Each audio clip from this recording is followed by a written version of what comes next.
we're moving to public session, and again advise the committee team that we can now invite anyone into the room.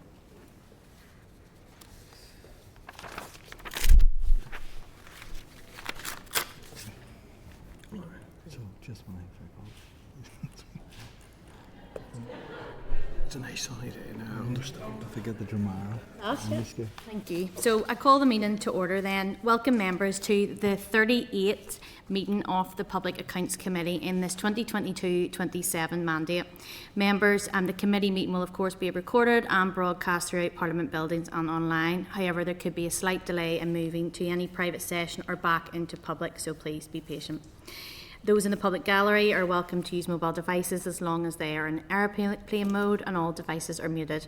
They can connect to the Assembly Wi-Fi and password details are available on the gallery rules, and it is not permitted to take any photographs or record any of the meeting. So agenda item 1 then, we have apologies from Daniel. There's no other apologies. Agenda item 2 are draft minutes. So members, I refer to the pack for a copy of the draft minutes of the meeting on the 27th of March at pages 6 to 11 of the meeting papers. Members, are you happy to agree the draft minutes? Thank you. Thank you. Declarations of interest. Members, do you have any relevant declarations of interest to declare for this meeting? Yes, Catherine. I am a member of the Policing Board. Yeah, thank you. And could I also add, I'm a member of the Policing Board as well. Is there any other declarations? Thank you. So agenda item 4 then, Chairperson's business. I just want to give you all an update on the attendance at the Northern Ireland Leadership and Governance Conference, which I took part for the NIAO and the PAC CAFE conversation at the Leadership Conference. It was really, really good, actually. Every conversation, the table was packed. There was standing room, much to our surprise, I think. It was really, really good conversation, and it was great to have that kind of honest feedback from people about their thoughts on the PAC. There was really good suggestions moving forward, which we can obviously have a discussion in terms of the forward work programme, but I do think it was really beneficial, and it allowed us to kind of to get out there and speak about what PAC are doing and the new image that we have moving forward, and certainly that forward-facing agenda that we have to make a real difference. So it was very good. Is there any comments you would like to make, Lucia, about it, or? Just what you've said, and also, as I say, that some of the people who've been following PAC first, there was, a lot of interest in the committee. Quite a few of them said that they actually that they watched PAC, and they noticed that this PAC was, different from other PACs in terms of, sort of a more proactive approach and greater engagement with stakeholders. So it was really positive, really good. Mm-hmm. And you also got we also got the best dressed table. Yes, we won.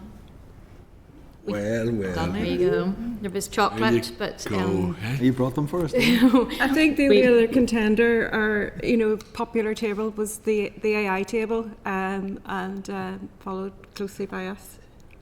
So it was really, really good. The AI doesn't really count, does it? The AI speaks for itself. So I think it was very good, and it was very useful, I think, Definitely, to attend that conference. So no, thank you. Agenda item 5 then, we have no matters arising and we have no correspondence then, so we'll move on to agenda item 7, which is our inquiry into reducing adult reoffending in Northern Ireland and our evidence session. So members, I refer you to the relevant documentation in the packs, our suggested questions at pages 45 to 48, the Department for Justice witness biographies and key updates, pages 17 to 44, our NIAO report on reducing adult reoffending at pages 59 to 160, and also NIO briefing paper on reducing adult reoffending at pages 49 to 58. So members, you may also wish to note that His Majesty's Inspectorate of Constabulary and Fire and Rescue Services has also published the results of its inspection of the police effectiveness and efficiency, which found the management of offenders and suspects requires improvement and makes a number of observations which may warrant further exploration from the Department of Justice. A copy of this report can also be found in the pack. It's in table pack at pages 3 to 33. So I am going to welcome to the meeting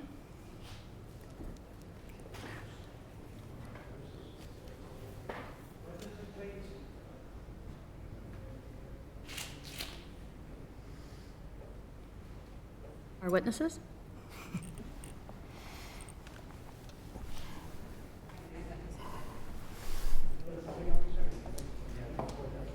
I'm going to tweet that. Just behind you.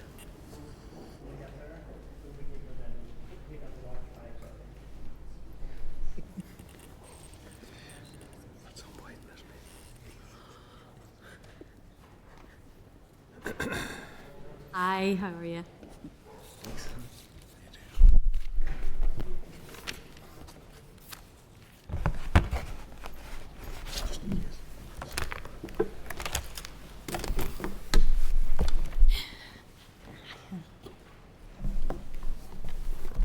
You're very welcome, everyone, to the meeting, and I just want to welcome Hugh Wittes, Accounting Officer from the Department of Justice, Beverly Wall, Director of Reducing Offending Division and the Director General of the Northern Ireland Prison Service, Sean Holland, Director of Access to Justice, Department of Justice, Amanda Stewart, Chief Executive of the Probation Board for Northern Ireland, and Stuart Stevenson, Treasurer, Officer of Accounts, Department of Finance, and Dorina Carville, Controller and Auditor General of the NIAO. So Mr. Wittes, Ms Hall, Mr Holland and Ms Stewart, you're all very welcome to PAC, and thank you very much for agreeing to attend the committee today. So before we start, I just want to say, of course, you're very welcome. The committee here wants to make a real difference in Northern Ireland, and we want to get the best and the most evidence possible out of these public accounts committees. So I would just ask if you could provide us with a brief overview and introduction. Then we will obviously ask our questions, and we would ask if you could answer them honestly, to the point, and if that we can get through this and get the most for everybody out of our session. So thank you very much. Chair, really helpful. Thank you so much, and thank you so much for having us. It is nice to be back in the Senate chamber. It seems like a while. So you've already introduced my colleagues, but we are very grateful for the opportunity to come and update you on the work we're doing in relation to addressing reoffending. I will try and keep these remarks brief as suggested, Chair, but if I could highlight a number of key areas, and then I'll do a very quick update on the individual recommendations. So very much welcome the report on reducing adult reoffending. I've just been speaking to the CNAG again outside about how useful it's been. So it continues to be a priority area for the department. It has long been. You will have seen that from the information. And that reflects the serious impact that offending has on victims, communities, families and the individuals themselves, and how we very much want to reduce it and reduce its impact. Key to all of our work in the department, and indeed with wider partners in the criminal justice system, is the aim to make the community safer through the rehabilitative and preventative work of the Prison Service, Probation Board, Department of Justice in this particular case, creating better outcomes and trying to break the offending cycle where we can do so, or help people break it themselves. So importantly, and again this is evidenced in the audit report, but we know that there's a range of societal factors which can lead to offending behaviour. These you will know include poor mental health, addictions, a lack of suitable accommodation, financial security, stable employment. I think everybody's agreed that if more can be done upstream in relation to this from a policy perspective to support individuals, research clearly shows that fewer then would come into the contact with the justice system, and we would have fewer victims and less harm. Second point here, I think the Audit Office recognises this, and again I think most participants in the system do. Justice cannot do this on its own, so we have charge of the criminal justice system. We have people when they come to us, but in terms of reducing those factors in society, in terms of helping people with support throughout their lives, that is something that is a whole of government and a whole of society issue, and part of the strategic approach is to try and make sure that we maximise the commitment and buy into that. A third point is that the department and the wider criminal justice system is continuing to operate, as are all departments in all sectors at the moment, in a very challenging financial climate. We can discuss some detail about that later on, but that's as well as a backdrop of a rising prison population, and because of the financial constraints, staffing pressures across the criminal justice system amongst partners here and partners not represented here today. For example, in the prison population between 2022 and 2025, our total population has gone up by 20%. So that is a very heavy challenge within providing some of the context in which we try and provide our services. For a probation board, the number of orders and licences that they supervise has increased over the same period from just under 5,000 to pushing 6,000 over the last 2 years, from 2022 to 2024. Just for illustration, those facts, but they just do affect our ability to deliver on Invest to Save, a lot of which I suspect some of today's involvement might be, and certainly the Audit Office and our interest is very much about investing in the future, but our ability to do that is inevitably constrained by having to deal with the pressures of the present. If I could just touch then on each of the recommendations, Chair, if you're content. On recommendation 1, all about the programme for government and the strategic approach. So we've now secured a programme for government commitment, thanks to the Minister's involvement with the Executive, that there will be a new cross-governmental strategy to reduce offending and re-offending. We have reviewed our existing strategies in that regard in order to lead up to that moment and input into what's going to go into that proposed strategy. We've already commenced engagement in a very detailed way with colleagues across all the other departments and ALBs in order to begin the work on what might be in that in order to strengthen commitment to it. On recommendation 2, we've updated the annual cost of crime report. We've also just in the last few weeks finished our work on the reoffending, the cost of reoffending piece, which is referred to in the recommendation, and happy to get into that with you today.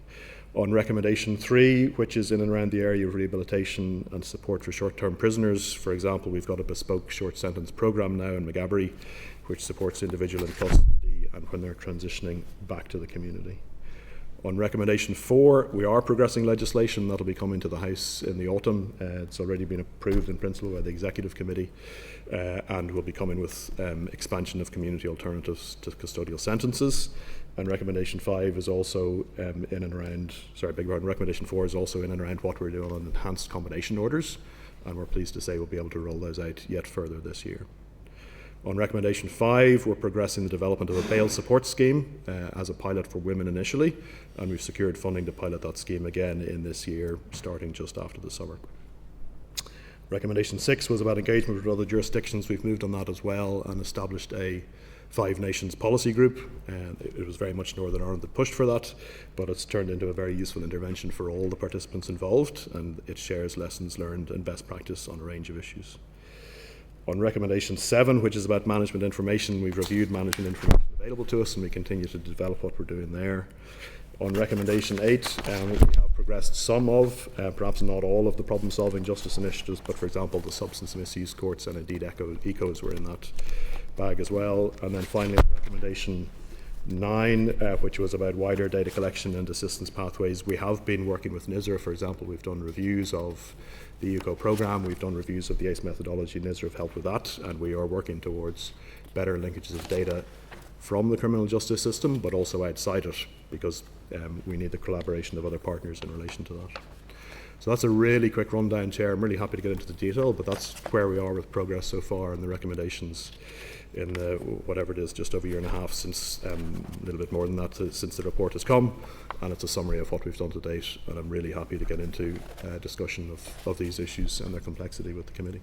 No problem, and thank you very much, and thank you for that overview. I suppose before we get into the report, there was the HMIC FRS report that was published in relation to the PSNI effectiveness and efficiency this week, and you may have also listened to the Policing Board recently where they had discussed this too. So the PSNI obviously requires improvement in managing offenders and suspects, and the report highlighted several areas of concern in respect to offender management, particularly in respect to those involved in violence, sexual offences and child abuse. And it detailed a number of things such as the delays in processing records on the Violent and Sex Offenders Register, the lack of effective management of offenders on the Violence and Sex Offenders Register, and also delays in processing of child abuse images and electronic devices. So I suppose my question to yourself is, what risk does this present in respect of managing adult reoffending? And given the very well publicised financial and resourcing pressures on the PSNI, how does the Department plan to address these recommendations? So it's really helpful, Chair. Thank you very much. So the report is part of a kind of a rolling programme that the Inspectorate does in relation to policing in Northern Ireland. It was looking at a particular couple of areas of policing activity at the moment, and it's done to a kind of a national standard of performance that is expected across police across the whole of the UK. I have to be careful because there are operational issues in there. Very much the PSNI need to report on it, and the PSNI will need to put in their response in relation to it. I think there's always fair criticism in the same way that there is in audit office reports or CJR reports for us, HMI reports as well. In relation specifically to offenders in the community, there is some lap over with therefore reducing reoffending in the community. But I would be quite content that the police would have the actions in hand in order to address those things. They will have some of them in hand already, and having had the benefit of the full report, I'm sure they'll push on those as well. The Chief Constable, I think, or maybe it was the Deputy Chief Constable, has not unreasonably said, as with all other criminal justice organisations, we're operating in a really constrained financial environment, so the police service have had to make choices about where they dispose their resources. You will know that the Chief and indeed the Minister have a shared commitment to increasing policing numbers as well, and we have a business case well developed and well underway in order to provide some opportunity to rebuild the numbers in the police force in order to cater with that and other issues as well. Okay. And just in regards to the Panam report, so it found again that practices in management of offenders under the Panam arrangements do not meet national standards, and information relating to risk assessments of these offenders is not easily accessible. So again, given these arrangements are intended to reduce the immediate and long-term risk of sexual or violent reoffending, what governance arrangements are in place to address these concerns and ensure that improvements can be made? Well, I suppose I would say the report has only just landed and so on, so we're very happy to come back with more detail on it. But there are existing PAPANI arrangements which are about dealing with the most risky offenders once they're in the community and so on. I'm quite content that that structure is sound. It involves all of the partners and it operates at multiple levels, so it does it on an operational basis in relation to individuals, but it can also elevate and escalate issues if there's something policy-wise or strategy-wise that needs to be changed in relation to it. And again, I'm quite happy that the individual participants, and in this case the PSNI, will, I assume, take operational decisions to respond to the recommendation, and let us assume to strengthen whatever it is that they do in that area. If the Chief needs to come and talk to us about further finances in relation to that, we are very open to doing that, but our problem will be that we're allocated something to the department for the whole executive, we're allocated to the department amount for the whole sector. The executive is at this moment, or certainly today, considering the budget as I understand it for the year to come, and we will do what we can to support the PSNI and all the rest of the sector in terms of keeping people safe once those decisions are taken.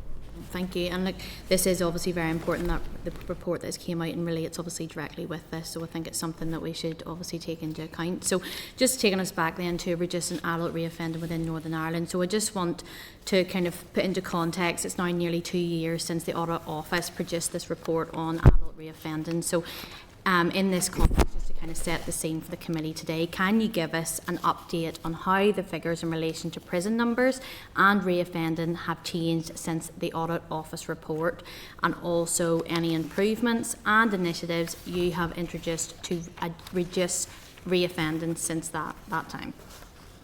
No problem at all, Chair. In terms of prison numbers, I might ask Beverly just to help me with the absolute detail, but the prison population has continued to rise since the report was done in June 2023. So the current population, last time I saw the figures, was 1922 in the total estate. So today our prison population is 1968, so the prison population continues to rise. So it is definitely the case that population has continued to rise. We've also seen a rise in the female prison population as well, so it's at unusually high numbers just as a part of that population. Forgive me, you asked another part of the question about the numbers, Chair, was... Yep, so it was just basically the relation to prison numbers and reoffending, how have they changed since the Audit Office report? So obviously it was done 2 years ago. Yes. So I'm just, in terms of the difference now, are you seeing an increase in reoffending, an increase in population, or a change in the demographics really of the prison population? So the total number in the adult reoffending cohort is now 3184, the last figures that I have, which were 2122. There's a lag on us being able to report on these things, naturally because it's about reoffending, you have to map after and so on, and that from recollection is a slight increase, but I suspect not a statistically significant one since the date of the report. The total adult cohort offending is also at 18335, so again that's not, if you take the COVID years out of consideration for that. That's not, I think, a dramatic change, although the whole thing is representative of an ongoing downward trend from, in relation to the first figure, it was at 4875 a decade ago. So we've got the total number of adult reoffending cohort down from something like 4,900 down to 3,184. So while there hasn't been that much change in that cohort in the last couple of years, there is an overall trend to bring it down. And similarly, the total adult cohort of offenders has reduced from 30,000 down to that 18,000 figure. We can give you more precise figures on those, Chair, but the general trend continues to be downward for the overall cohort. I'm sure the committee is also interested, because there's some focus in the Audit Office report on the reoffending rate, so that's the proportion of those two figures that I've given to each other, and it is currently at 17.4%. So again, it had dropped to something like 16 during COVID, but it has generally speaking fluctuated around 16, 17, now 17.4%. I think the high point was 18.4. So it is that rate, which is the comparison between the total cohort of offenders and then the amount of reoffending, is proving stubborn. But overall, the number of reoffenders in the system has been reducing quite noticeably over the period that we're tracking, which is 2010 through to 21-22. And then, forgive me, initiatives that we've done since the report. Yep, just any improvements or initiatives that you have introduced to reduce reoffending since then. I could probably speak all afternoon on it, but if I picked some, for example, in relation to short sentences, we've introduced a bespoke short sentence programme because we recognise that short sentence prisoners are rather hard to reach, so we've revised what we're doing in relation to that. On learning and skills, for example, we have boosted and secured a very substantial increase in the number of people who are getting qualifications while with us inside the prison estate. We have put an awful lot of people through our approach with housing advisors from the housing executive to try and help solve accommodation problems as people are leaving prison. So clearly accommodation and lack of stable accommodation is known to be a factor that contributes to reoffending. So we've put an awful lot of people through those. For example, 50 homelessness decisions have been made by housing executive as a result of those initiatives happening. And similarly, we've had work coaches into prison which are helping people with employability and skills beyond the pure education piece. And for example, a very substantial number of, 1,600 appointments have happened in prison since February 2023, which isn't quite the date of the report, but it's a useful figure to have. So there are an awful lot of initiatives that have happened since then. I could probably mention ECO's being further rolled out. We can talk to you about that as well. We've got a bail support pilot programme ready to go this year. So it isn't as though the department has been sitting on its hands with the report waiting for the PAC to reach it in its rota of consideration and invite us to come and talk to us about it. We have been continuing to progress in relation to it. At a more strategic level, I suppose it's worth saying Probation Board have been advancing with its general agenda. Prisons have been advancing their 25 by 25 programme, which is the latest iteration of change and transformation in the prison service, a substantial portion of which is targeted towards A, looking after people when they are with us and trying to prevent their reoffending, and B, helping them transition properly back into the community environment once they're finished with us. Thank you. Just want to touch on the statistics there, just in terms of benchmarking or in comparison to other jurisdictions. Is that something that you would look at as a department, and where would you look and how are you seeing that comparison? So we do, and we definitely benchmark in all sorts of ways. So I mentioned, for example, the establishment of the Five Nations group, which is intended to do that. The benchmarking the reoffending rate and benchmarking things like the cost of reoffending are difficult. And I think the Audit Office report accepts that the feasibility of direct comparison, because of the way crime is measured, because of the way offending is measured, because of the way reoffending is measured in the different jurisdictions across the UK and indeed Ireland as well, that can be difficult. But we do continue where we can to measure it. So, for example, the straight prison population per 100,000 in Northern Ireland is noticeably lower than England and Wales and Scotland. So we have 98 persons per 100,000 in the prison population, whereas, for example, the Scottish and I think the England and Wales figure at the moment is more like 140. So we do, where we can, we definitely do measure and benchmark ourselves, but kind of direct read across isn't always possible just because of those data differences in terms of how it's completed. Thank you. So I'm going to pass over now to Colin. Thank you. Thank you. So I suppose I would have a prior knowledge of this area from some of the work I'd done previously as a social worker, and actually just the kind of very rapid awareness that I gained of the absolute dependence that many of our sectors, including schools, PSNI, social services and families, the desire and the need to have diversionary supports and to deal with reoffending and indeed offending.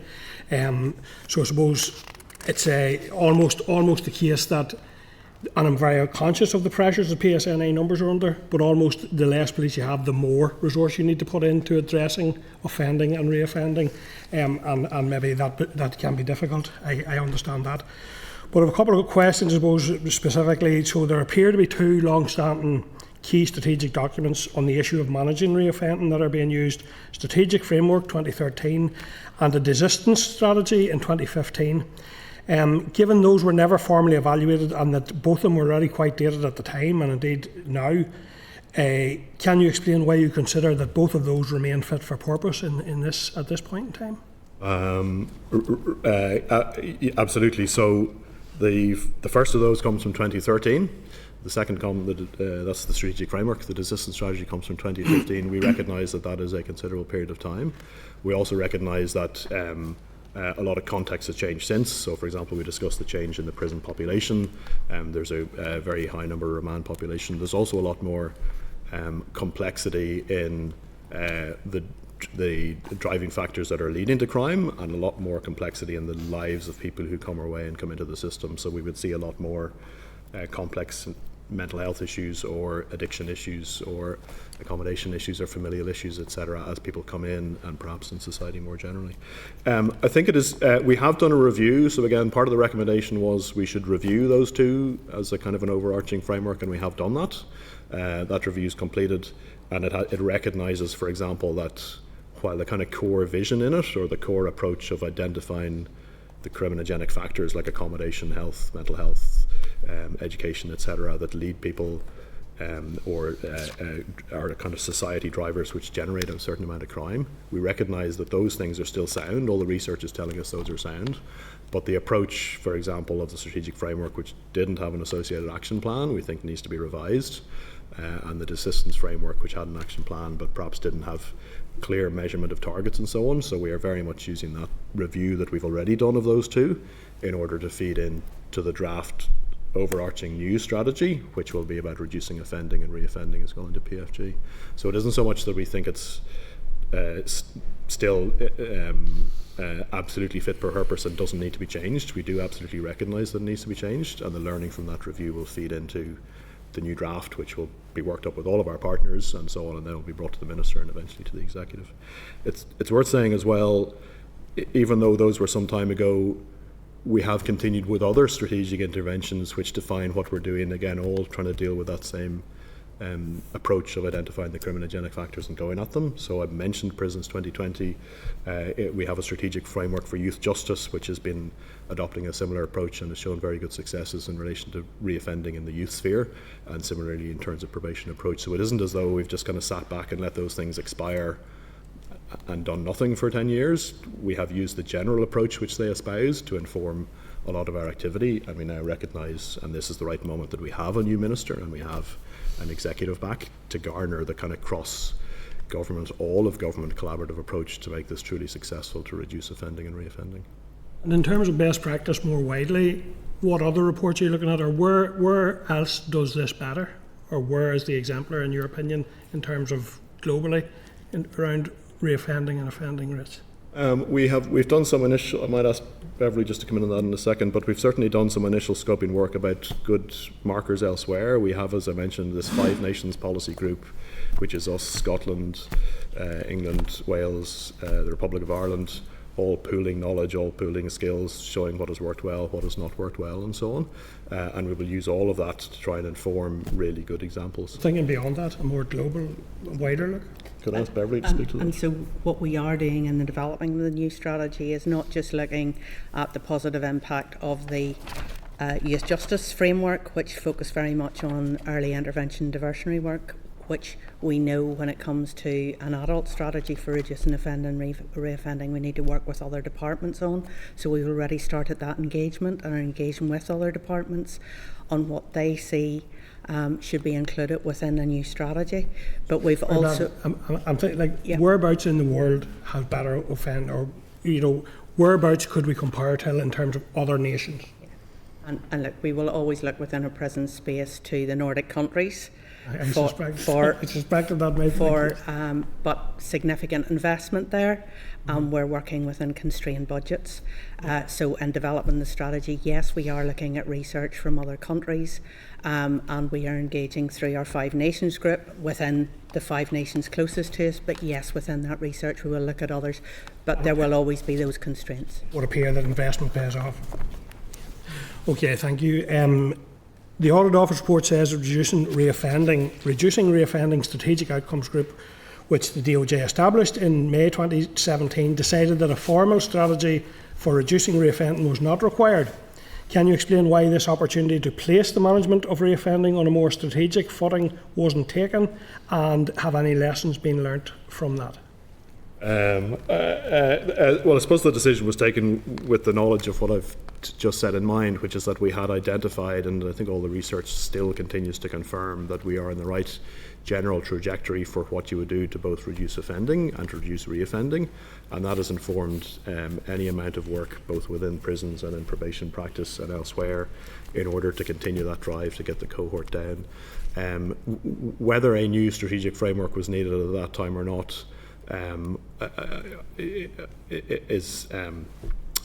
was a decision that was taken at the time. We totally recognise now we need to revise the framework. We need to think again about how we would apply all that learning that we have, continue to validate it, think about it, what it means at present and what has changed in terms of that science, and as you say, the example from Nordic countries and elsewhere, but then also apply it to the fairly substantial changes in context that we have, and they are very much increase in prison population, increase in complexity, and I'm really sorry to say, but restrained financial circumstances for the moment. So it will be used to do that at the moment, and we are beginning to do all that very solid work in relation to preliminary work in order to do, in order to put out then a call for evidence, which will allow all sorts of people to come forward with good ideas for how we can make this as effective as we can.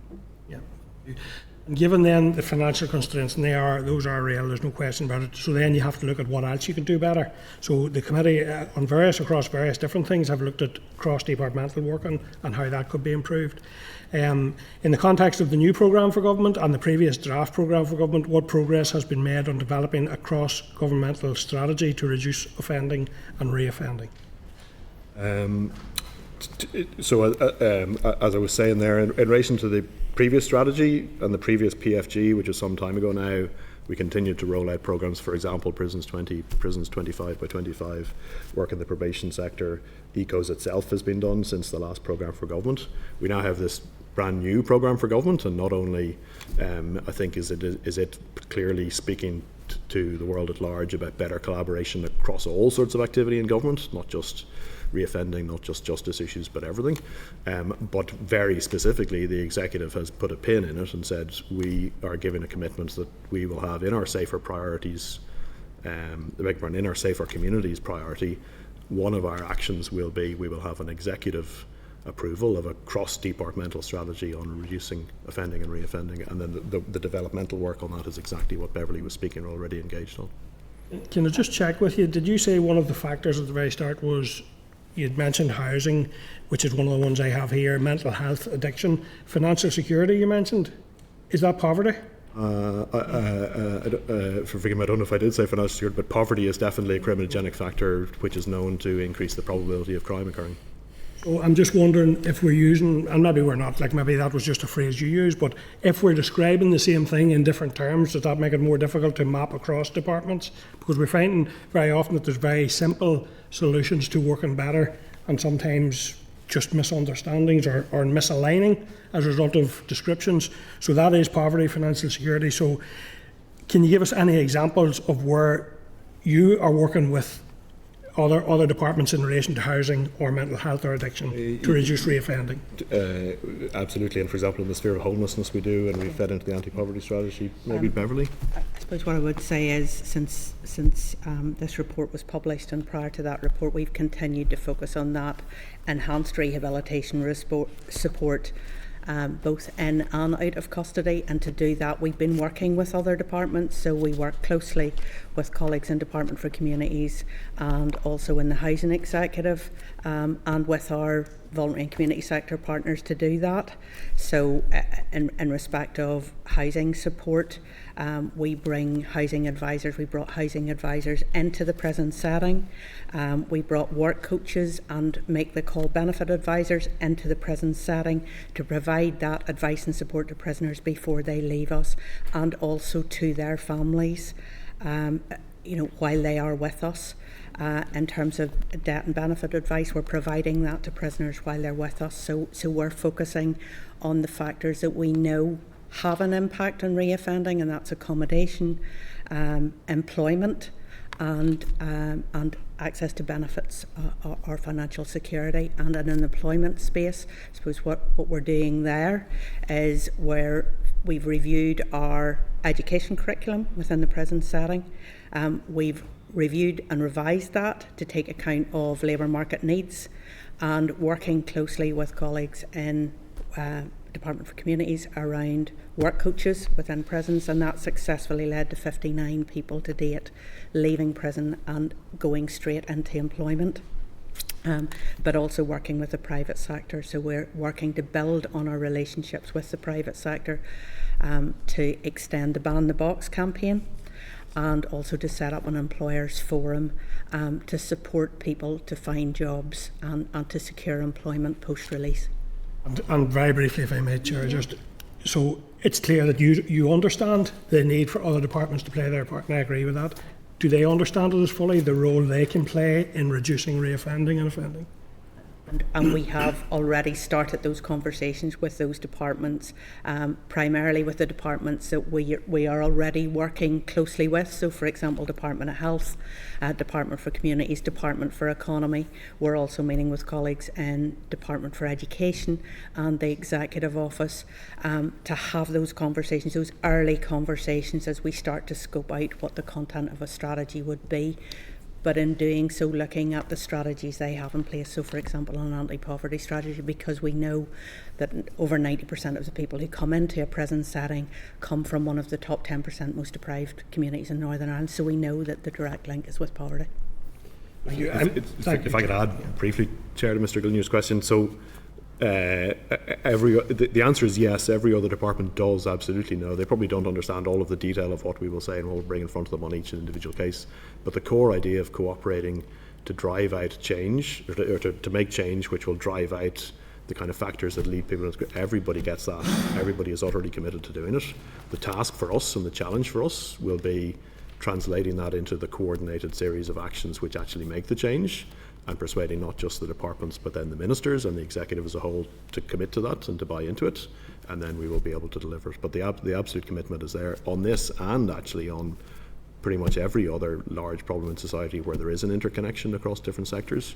You will find all of the departments do understand that. It's translating it into an advance on how we can dig into it and undermine it and get rid of it. That's the challenge that lies ahead. Thank you, Chair. I probably should have actually declared the interest of being Chair of Communities in advance of that, but I'll do so now.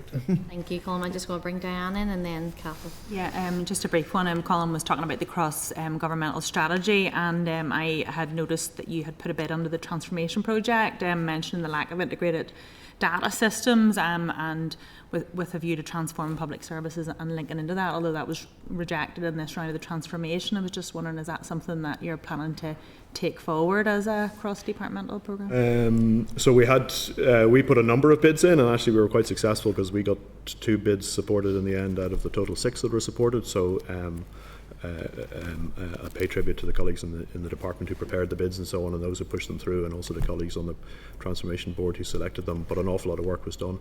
We did have one which was specifically in relation to reducing reoffending, which is probably what the committee's most interested in.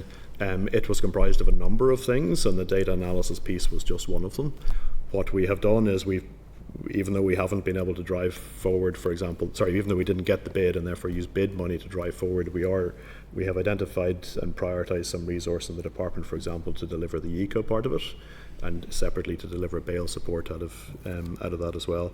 There was a relatively small portion of the bid, which I think from memory was 2 data analysts, is that correct? So we haven't currently been able to fund that, but we are doing everything we can in relation to the resources that we have generally to push forward better use of data and information. And indeed, happy to get onto it later, but have been pushing and working with colleagues in NISRA, for example, about the cross-departmental use of data and strategy. Sorry, Beverly. Yeah, just to say that we're engaging with NISRA colleagues around those data linkages, because we know that when people leave prison, it's difficult for us to trace their journey unless they reoffend and come back into prison custody. So we've been engaging with colleagues in NISRA around how we can better improve those data linkages across departments. Forgive me, I should add, you've developed an outcomes dashboard in relation to at least 3 of the factors, isn't that right? Yeah. So we're working already with NISRA on outcomes dashboards around those key factors of accommodation, learning and skills and addictions, to develop an outcomes dashboard on that. And we've already worked to improve on our management information in respect of our prison population, both remand and sentenced, and then our reoffending rates. Thank you. Cathal? Thank you, Madam Chair. And Q, you're very welcome, and your team. Thanks very much for your answers so far. I have a number of questions, obviously. The first one is that the Criminal Justice Inspectorate has repeatedly highlighted the need for improved performance measures, which looks at longer-term outcomes. The Audit Office report also stated that there is insufficient clarity on the measures taken by the Department which are achieving greatest impact. So my question is, has there been any tangible improvement in relation to outcome measurement in recent years? I think there absolutely has. So again, I do take the point that in the 2013 and the 2015 strategic framework documents, there was perhaps less of that than we might have envisaged, but that very much is a learning point which we have applied since then, and it is a learning point which will be taken into the new strategy. In terms of, for example, programmes like Prisons 2020, there were something like 282 actions in it and a set of outcomes we were trying to achieve as a result of it. And from recollection, Beverly, correct me if I'm wrong, but 95% of them were achieved and delivered. So over a period of time, when maybe some become a bit irrelevant or whatever, 95% achievement is pretty high. And on the 25 by 25, which is the name we've given to the next iteration of that, we're not quite closed on it yet, isn't that right? But we're nearly there, and I know you're working on the next iteration. Yeah. And so we're working then to develop for the next year, and we'll link that with any new strategy being developed. The Audit Office also highlighted gaps in management information, in particular the proportion of short-term prisoners that receive rehabilitative support before release, and also in relation to monitoring reoffending rates amongst remand prisoners. Is this kind of basic information available yet? Yeah. So we have improved our management information. We now publish monthly prison population dashboards for remand and sentenced, and also reoffending data. We have key performance indicators for each prison establishment, and we have management information around drug testing within each of the prison establishments. We've also, as I've said, we were improving our outcomes measurement in respect of wider interventions, such as accommodation, addictions and learning and skills, stroke of employment, and we're going to use those insights to inform that rehabilitation model. Okay, thank you. The Audit Office highlighted that whilst the total annual economic and social costs of adult reoffending in England and Wales has been estimated at 16.77 billion. Very little was known about the extent of these costs in the north. Have you done any work to estimate these costs for NI? We absolutely have. So members may be aware of an earlier report, which is the cost of crime, so not specifically reoffending, which we had done at an earlier time, and we have updated that since the Audit Office report. So that has estimated the cost of crime as a whole to Northern Ireland society.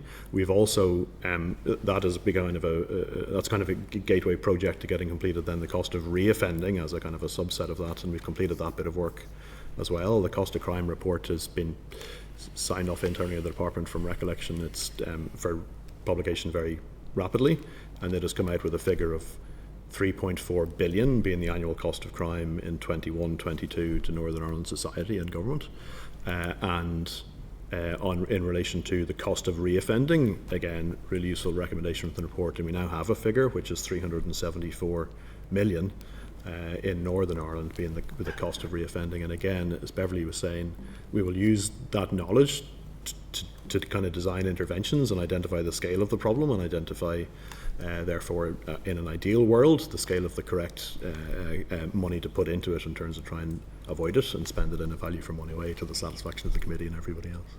But we do, the straight answer is yes. I'm just trying to give you a bit more detail about the fact of we've done it, but also the amounts. And you've answered my next question. Right. Thank you very much, Chair. Okay. Thank you. Kath, I'll move on to David. Come in, sorry. That David. Sort of looking at short-term prisoners kind of for the next bit. So when we look at the release of kind of long-term prisoners, there's the preparation and work that goes into that. How does that compare to short-term prisoners? Well, we're very conscious of the high levels of remand within remand population within prisons in Northern Ireland, higher than any other jurisdiction. And what we've done is reviewed and revised our rehabilitation model to take account of that. So when, in terms of our education provision, we're providing short courses for those who are held on remand or in short sentences, 12-week programmes around things like essential skills, health and safety in the workplace. We've also worked then with voluntary community sector organisation Extern to develop a prisoner support project, which is providing support to prisoners who are in short sentences prior to the release and post-exit for 6 months. That's a 2-year programme, and early indications are that programme is being very successful. We'll have an interim evaluation of that shortly. There are also a range of other measures we've put in place. So we've put in place peer mentoring to provide support both in prison and then working with voluntary community sector organisations. We've put in a funding bid to look to extend that peer mentoring once people leave us. We've put in structured release planning, so exit passports for all prisoners when they leave us, to ensure that they have identification, they have access to a GP, and they've been given housing advice before they leave us. We've a directory of services now for short sentence and remand prisoners that explains to them the services that are available to them whilst they're in prison. And we've also focused on family support, because we know that family support is key, and working with, again, voluntary community sector partners around family links and maintaining those family links while those individuals are with us. And that's just, some of the programmes, but we have in place a range of programmes targeted just at those short sentence and remand prisoners. Could I add, forgive me, Chair, Mr. Honeyford, so as well as what we're doing once they are with us, we're also conscious that the population is very high, so interventions which can provide alternatives to the judiciary as opposed to giving a short sentence. For example, we are, as mentioned, we think the ECO as an alternative to that is a great success. I don't know if Amanda wants to speak to that briefly, and then also we're trying to do what we can to legislate to provide the judiciary with other options. And we did a sentencing review a number of years ago, and one of the outcomes of that will be featuring in the sentencing bill coming forward reasonably shortly as well, which is about adding a community element to a suspended sentence. So it increases the judicial armoury of options that they have to penalise people and get some payback into the community, rather than necessarily feeling that they're limited to giving a short sentence. Amanda, do you want to speak on ECOs briefly? Yes, thanks, Hugh. Just by example, in terms of ECO, it is an alternative to a short prison sentence, and it is directed by a judge where they're minded to give a sentence of less than 12 months. And it was really developed in 2016 in response to some of the addiction and mental health issues that were particularly common before judges whenever they were faced with short prison sentences.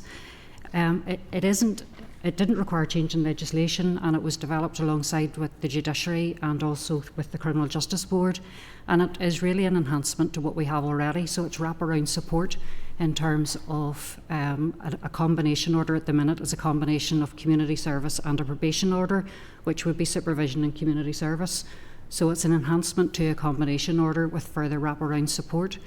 And I suppose, in a sense, the reason why they have been so effective and why we're keen to really make sure that they are rolled out across all court areas is that they don't disrupt the positive influences in somebody's life when they go into prison for a very short period of time, in terms of losing their job, potentially losing their accommodation, family links, and also some of the issues that are associated with prison, and coming out within a very short space of time and having to deal with all of that again. They are robust sentences. They involve probation supervision. There's an assessment by a psychologist to deal with some of the mental health issues. There are a number of hours community service which somebody is required, or an offender is required to do. And there would also be other additional aspects added on to the licence condition. And I suppose, in a sense, for us, the attractiveness is also that reparation to the community and giving back through that community sentence piece. Because very often what I say is that people go back into community once they come out of prison, and there is a place for the community to put that support in place, and community service is absolutely valuable in terms of doing that. Just by way of the some of the data around the effectiveness, we've had 2 pilots. The first one was in 2015 in the Ards and Armagh court area, and the second one was then in the northwest, and there was an evaluation of those. So while the reoffending rates for people coming out from prison are sitting around 50% in terms of ECO, really across each of the years we've seen a reduction from 41% in 17-18 when the first ECO cohort was introduced, to 28% in 2021, and then 31%. There was a slight rise in it in the most recent cohort that we received. But interestingly, it also showed a reduction in those 2 court areas of 20% less short prison sentences, and that's why we're really keen that it is an effective order in terms of reoffending, and it is also better value for money and deals with those long-term issues around the reoffending and the societal impact of people coming out of prison. Okay. You can answer quite a bit of the next. Whenever I look at this evaluation in 2019, you were talking 20. So I'm trying to see when that changes happened. But 2019, the POST project, or the positive outcomes for short-term prisoners, found there was a lack, or was lacking in many respects. What is the current rehabilitation program? Is what you're saying has changed since that, or is the current rehabilitation program for short-term prisoners? How do we ensure it's been effective as we move forward? And I suppose what I'd say is that's a challenge for us in measuring the impact through the gate. So we can measure the outcomes for an individual while they're with us, for example, around improved educational qualifications, around support for substance misuse. The challenge is in measuring that impact when they leave us, and that's where we are focusing on better data linkages, and also we'll be focusing across executive strategy. Are you talking with other departments? We're working with other departments on linking our data, yes. So, for example, that data would colleagues, for example, in Department for Communities would have on benefit uptake, or Department for Economy and Employment, that we could make better use of that, really, to track people through before they arrive with us and after they leave us. So I'm trying to work out, when somebody leaves out, are they still under your, whenever you're tracking data and you're tracking statistics of that, is it still under your care, or does that become, I'm confused. Yes. So when someone leaves prison, our ability to know anything about that prisoner is strictly limited. Unless we can access any engagement they've had with another department, which we don't have at the moment. We don't have those. Are you saying you track that through? We can't at the moment.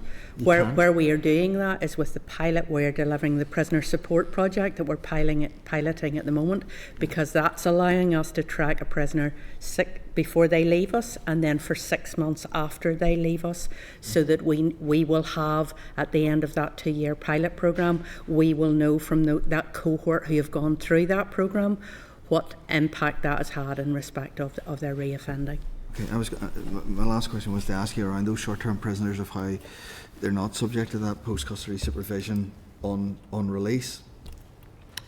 Or you talked about through the gate, which was a new term for me. I was reading through the pack, but the support seems to be far more advanced in the rest of the UK. But what is that the case, or are you? No, just the way you're looking at me.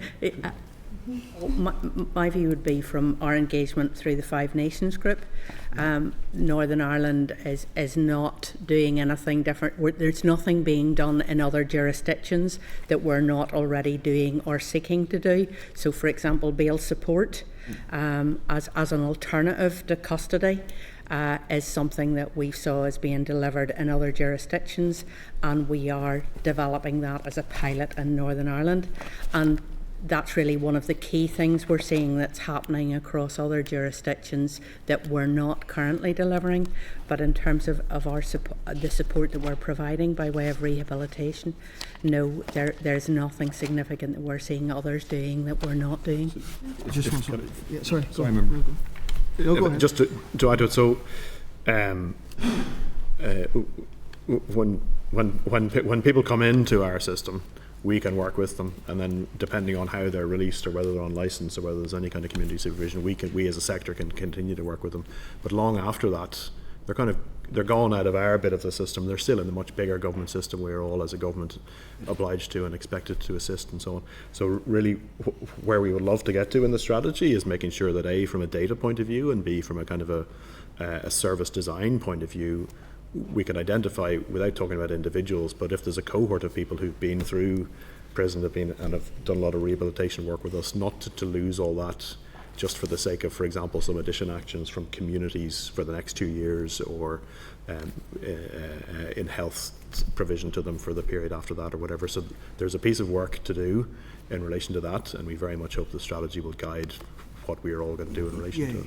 I suppose you've said a couple of times now, where we've started discussions, or there's a piece of work to do, or so it's that piece whenever they leave. So what is the buy-in? You need buy-in ultimately from Department of Health or communities or education, or all of it, I suppose, wraps around economy, all of the departments. But are you getting that buy-in from the other departments? In the sense of everybody understanding what the problem is, albeit perhaps not in all the detail, because we're masters of that at the moment, but we are trying to get everybody to help to understand it. Absolutely, I was trying to indicate that. I think to Mr. Gilden earlier, any discussions we'd have with any partners in this sphere, everybody's content, but the task will be everybody's content to assist with it and play their part. The task will be to actually turn that willingness into actually hard actions, and then investment in the right areas, some of which might not actually be even through the gate. It might be much earlier in people's lives to kind of generate the circumstances where they simply don't end up in the criminal justice system at all, either as victims, from an overall perspective, and what we're trying to achieve, and certainly as the individuals who've committed the crime. We did our first inquiry was actually on mental health, and as you're saying that, you're reminding me of nearly the evidence that was given at that point. Is that early intervention was solved so much rather than firefighting at the end. But thank you. Thank you. Just wanted to pick up on that in terms of the data and the analysing piece. It was mentioned in the report about a hardcore group of reoffenders. Is that something that you would analyse, understand the rationale why, understand their makeup, and how to best help them? Is that something that you have ever looked at? Certainly in relation to the general factors that lead people towards crime and so on, and you can identify when people come into our system and we would do a prisoner needs assessment in relation to each of them and so on. So we know, for example, something like 75% have left school age at age 16, something like 37% have no qualifications at the moment, like no qualifications at all by the time they come to us. So about 63% have used drugs. So the answer is yes, we know a lot about that cohort, and then clearly the interventions that might hold people in school longer clearly would be likely to have a policy impact on the cohort of people who come to us possibly years after their school ages and so on. So the answer is yes, we know quite a lot about that about that cohort, and we're trying to apply that learning. And other departments, don't get me wrong, it's not that we have a lot of way to go and nothing is happening at the moment. We do loads with other departments at the moment. We do loads with other partners at the moment. Beverly and colleagues will do release planning for each individual prisoner before they go out. There's a lot of collaboration with the voluntary community sector in relation to that. We have a lot of individual programs and specified support. Everybody get the agenda is to make sure that everybody leaves with an exit passport, which essentially is identifying that's your GP, that's your accommodation, that's your social security, etc. So that is all readied with the prisoner and the services as much as we can before they go. And then we do an awful lot, for example, with Extern, who have this short sentence prisoner program, which very much crosses before the gate and through the gate. And again, Extern are they're delivering a lot of that, which is kind of beyond our technical responsibility and ability to act. But Extern have stepped into that space and are helping those short sentence prisoners transition back into the environment. Just in terms of the exit passport, how is that working here in Northern Ireland in comparison to elsewhere? Is it to the same standard, or are we lagging behind in that regard? I don't know the answer to that, Chair. What I will say in terms of all of our rehabilitation work, the increasing growth and the continued growth of our prison population and the continued complexity and increasing complexity of our prison population is really putting our rehabilitation efforts under strain, just as other jurisdictions are experiencing in terms of their rehabilitation delivery and programme delivery. And what we are doing in recognition of that, increase in prison population, and recognising the increasing complexity of that, we're undertaking a review of our prisoner development model, which is the rehabilitation model we use within prisons, to ensure that that remains fit for purpose and can respond fully to the needs and the complexities of the prisoners that we see today. Thank you. Sorry, Patrick? Thanks, Chair, and thanks for your presentation, your answers so far. I'm aware that I want to touch on the short-term custodial sentences as well, so there will be overlap with some of the answers you've already provided, but I wouldn't mind just if you could provide any more detail just on that. My first question really is around the fact that we obviously have a higher rate of those short-term sentences than England, Scotland, Wales, and among the 5 nations that you've mentioned as well in the south. So in terms of that, what is the department doing to address that? And also, can you give me any information on the fact that short-term prisoners obviously receive a lot less rehabilitation support and, you know, in terms of their, do you think that that really impacts their likelihood of reoffending? Really helpful, Mr. Larkin, thank you. I suppose I would reiterate, we're doing a lot. For example, everybody, short-term, long-term, everybody remand has access to rehabilitation and resettlement initiatives under the prisoner development model, so that applies to everybody who comes into the prison's estate in all 3 of the prisons. We have done an external review of that model, or we haven't quite completed it yet, but it's underway just to make sure it is as sound and adequate as it could be. That will apply to short-term and try and deal with the fact that there's a rising number of short sentence prisoners in the system. It also is intended to take account of the rising or the high proportion of remand prisoners as well. We've done things, I think, as Beverly was indicated, about our education curriculum, for example, introducing shorter programs, quicker programs. The average, forgive me, it's not the average short sentence, the average time on remand, for example, not quite what you asked about, but it's only 58 days, so it's actually, you know, that's an average, but it's a really short time to try and meaningfully help people examine their own lives and examine what they're doing and so on. But we have done what we can to introduce shorter programs. A short sentence directory of services, directory of initiatives has been made available to all prisoners as well. And then, as Beverly was saying, we're also doing things, and for example, helping with housing, helping with employability, helping with skills development while they're with us and so on. So those are all there. The exit passport is just discussed, I suppose, as a mechanism there as well. That's all inside. The piece outside then very much is trying to provide alternatives.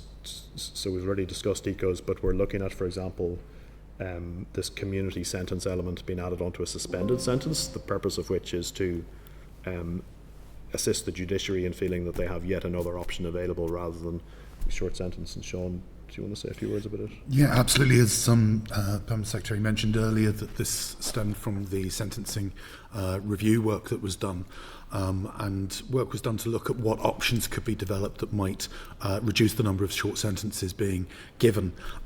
3 different options were considered. We looked at whether we could add community provisions to conditional discharges, deferred sentences and suspended sentences. Now, conditional discharges, after consideration, it was felt that might lead to increased criminalisation of people who weren't really at the threshold of receiving a custodial sentences.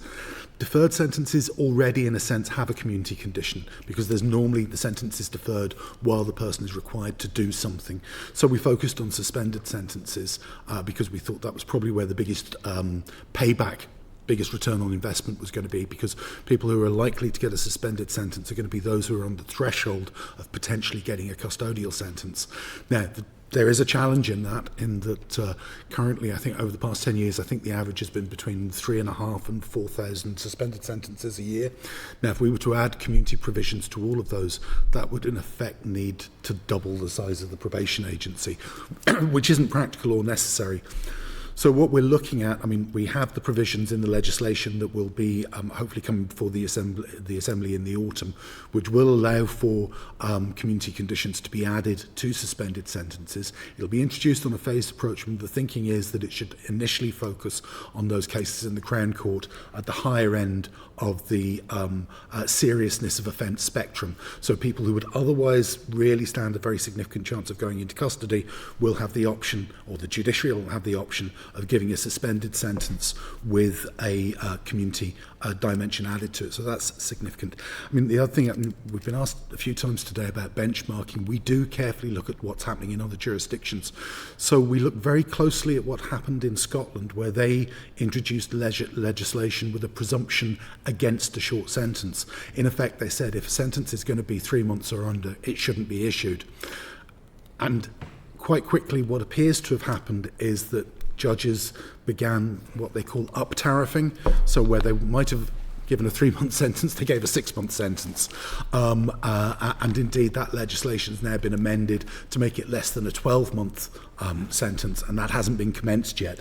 So, and England was also considering a similar provision that fell at the general election, and they now are not looking, there are currently no plans for them to introduce a provision like that. They have commissioned another sentencing review, and one of the focuses on that will be how you address short sentences. It should be making its recommendations known in the coming months. We're going to look very, very closely at that because, to be frank, they've got much more policy capacity to look at these issues than we have. So we're very anxious to learn by benchmarking against those other jurisdictions. Okay, thanks for that. That's very helpful. And I just want to probe the ECOs a bit. Just in your previous comments about that, you've gone into some detail on those and some of the other short-term kind of alternatives that you were looking at as well. And obviously from the evidence, from your evidence and from others, they've been very effective. And the evidence points that way that they have been effective, but they also have the potential to be even more effective where they're rolled out more widely. So if we look at why they maybe haven't been rolled out as fully, what is the rationale behind that? Is it purely financial? And if so, surely there's a net saving by doing so. And I suppose my next question from that would be, do you think the fact that we're kind of funding things on an annual cycle rather than a 3-year cycle has a huge impact on that? Can you talk around what is the impact and why? Really helpful, Ms. Lurdy, and I might ask Amanda to fill in the details, but broadly speaking, the answer is yes. So we have evaluated ECOs on a number of occasions now.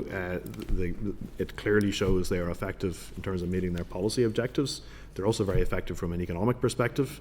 So, for example, the average cost per life of an ECO is around £10,000. The average benefit to society is £15,000 per order, and those are 2019 figures. So you can see, that £15,000 is a 2019 figure. So there's clearly, from a PAC perspective, there's a value for money for that. But also, it is simply a better outcome generally in terms of the policy objective of preventing reoffending. It has, as Amanda was indicating, it has this impact of reducing short sentences where we piloted it, and it has lower reoffending rates than custodial sentences insofar as they're comparable would do.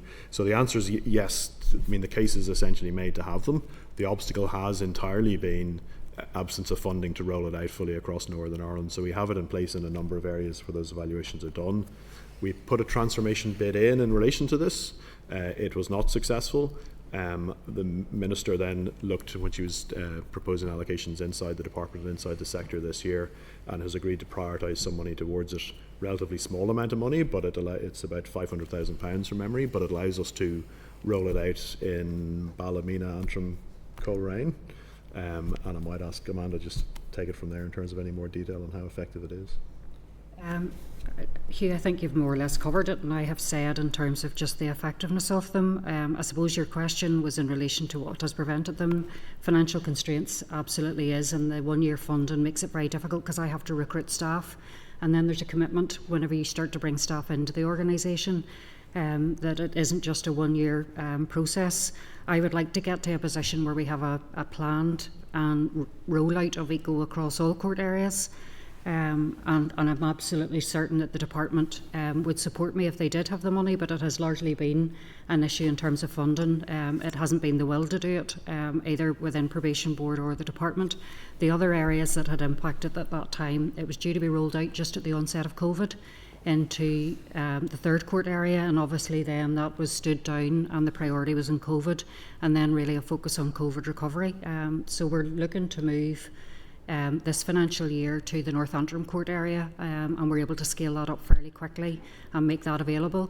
We also have a piece of work within probation to do with the judiciary to give that confidence in ECO and its effectiveness, and just to bring that emphasis to it again, because it was a pilot for so long and there has been a question mark as to whether it is going to continue on. So there's a piece of work for us to do, and certainly I'm engaging at a senior level with the Lady Chief Justice in her office and keeping her informed as to our plans, and our local probation officers are linking with the district judges in those areas to make sure that they're aware that this is available in that third court area going forward.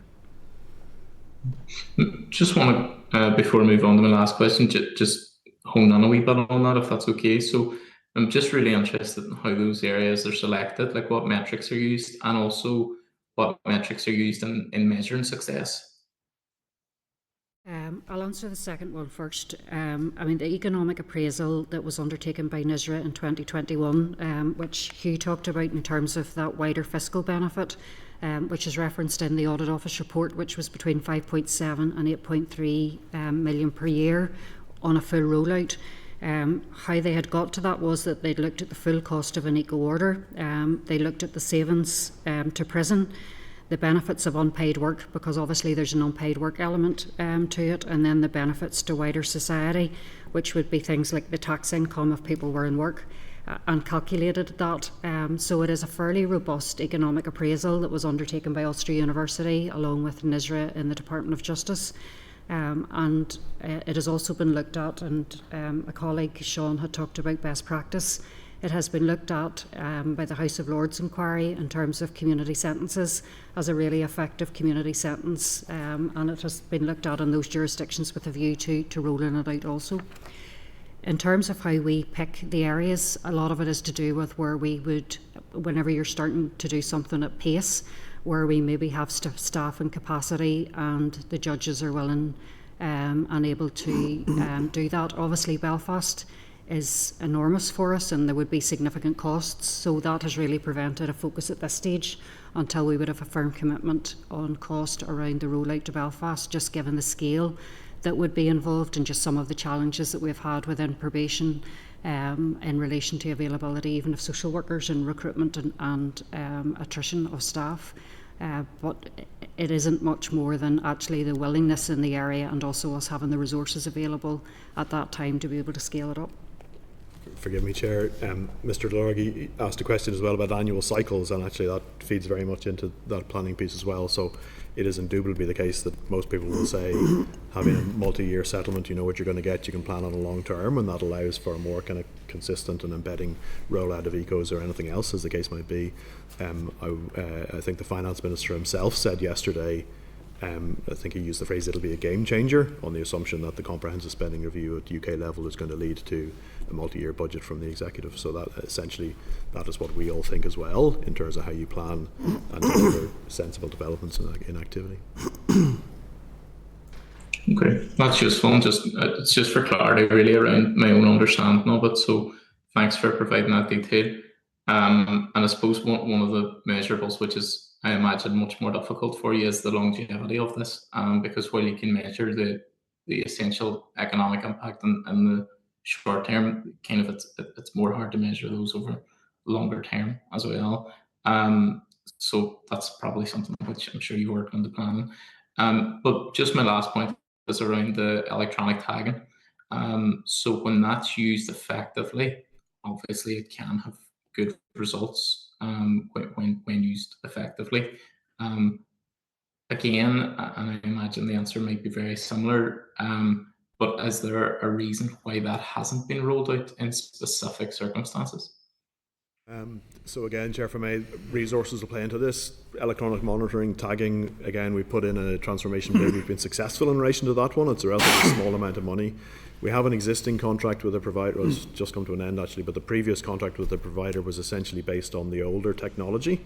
We're now in a place to move into the new technology, subject to ministerial approval, and there'll be human rights and data protection issues to think through and so on, but that we think there's applications there, for example, for again, helping judges be confident about bailing people into the community rather than remanding them into custody, because you can have more precise information about where they are, or you can design your bail conditions in a more specific way rather than just being based on the old technology. Similarly, we think about monitoring prisoners perhaps who've been released on licence, or people who are under various constraints in terms of probation orders. So we do think there's a huge scope there to do things A, innovatively, B, differently, but also then to provide the kind of confidence to judges which would reduce the population in the prisons, which helps Beverly and colleagues do more with the people who come in with them. And in terms of avoiding short sentences and things like that, it is more likely to lead to less of the kind of disruption that Amanda was saying happens to people's lives from short sentences. None of these are soft or easy options. They're tough community orders that people are required to comply with, including the very notion of tagging is physical kind of location monitoring, but increasing chances of less reoffending in future is proven by the kind of research which shows that keeping people in the community rather than imposing a short sentence is a better solution. I suppose in balancing that as well, you've touched on the element that I wanted to finish on was the human rights consequences and I suppose concerns that people have around that. So can you just kind of detail for us, obviously we're looking at a financial side of it, which is important and so on, but the human rights compliancy and the having people's human rights upheld is obviously paramount in all of this. So obviously that takes precedence over anything else. So what engagement have you had with human rights organisations on that? Can you tell us about their opinion of it? Because I'm just conscious, and I know your role obviously is much more wide than kind of what we're asking you today, but I suppose it's important for our committee to have an awareness that while we're looking at this from a financial point of view, there are human rights implications. So just to assure us that any of the methods that we're looking at are actually human rights compliant. I confess I can't immediately answer the engagement we've had. If you mean, for example, the Human Rights Commission, I don't immediately know that, but I'm happy to write to the committee about it. But I can assure the committee and indeed the entire Assembly and members of the Justice Committee and everybody else, everything the Department of Justice does is done with human rights in mind. We hold victims first and foremost. We are there to protect victims and protect society. We do everything we can to vindicate the rights of victims. We would deal very regularly with the Victims Commissioner and others in that regard. In terms of perpetrators, absolutely, rights apply there as well. The department, like every other bit of the public sector, can only lawfully act in accordance with the convention rights, and I assure that we will do all of the necessary as we roll out any intervention, for example ECOs, or for example the bill to come before the Assembly can only come before the Assembly once it's been signed off by the Speaker as within the competence, i.e. including civil convention rights, etc. So, but we will do all of our piece in relation to that, and the Minister has no intention, and neither does the Department, in breaching people's human rights, even to provide value for money. There are limits. We will do what we can to balance all of those things, and people's rights to be protected by the Department and indeed the courts and the PSNI and probation and everybody else who acts in this area. Yeah. No, of course, it was just to get the clarity around just what engagement that had taken place to give that assurance. So I appreciate that. Thanks very much for your answers. They've given me a lot of clarity on some of those issues. Thank you.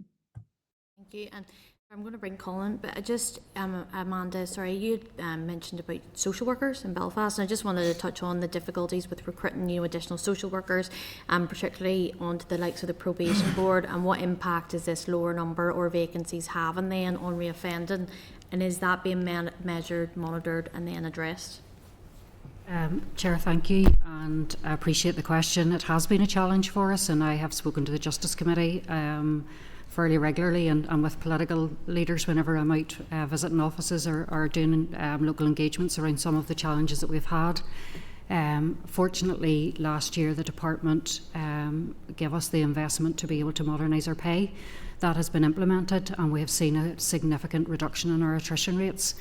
The difficulty that is presented for us probably at present, we don't have a huge amount of vacancies, but we're actually stopping the people leaving, which was what we were trying to do, and with really positive indications that from whenever we implemented pay modernisation, people were staying. They weren't leaving to take a similar job somewhere else in the public sector. The difficulty that we have at the minute is that we have a huge cohort of really inexperienced staff. And we lost a number of experienced staff who went, we had a 22-point pay scale. That now has been reduced to a 6-point pay scale. So it has stopped, but what we have is a huge amount of investment and a pressure on our experienced social workers to manage what Beverly referred to as an increasingly challenging complex caseload that we have within probation. But thankfully it has been sorted, and I have happy to report that I have very few vacancies at the minute, but obviously any scaling up of any projects that we would have to consider, we would need to look at the impact of, for example, on children's services and others who are really struggling at the minute, particularly given that it takes 3 or 4 years for social workers to come through the system, and some of the other initiatives and areas where they are under significant pressure. No, thank you, appreciate that. Sorry, Colin. Thank you, Chair, and thank you. My question in this section is around adult restorative justice, and just to declare that I recently met with CRJ Ireland based in Newry and South Armagh and heard at first hand some of the good work and invaluable work that they're doing. Your department launched a strategy on this in 2022. The Minister in her foreword set out that experience from here and in the north and elsewhere has proven the benefit of a restorative approach across a range of applications.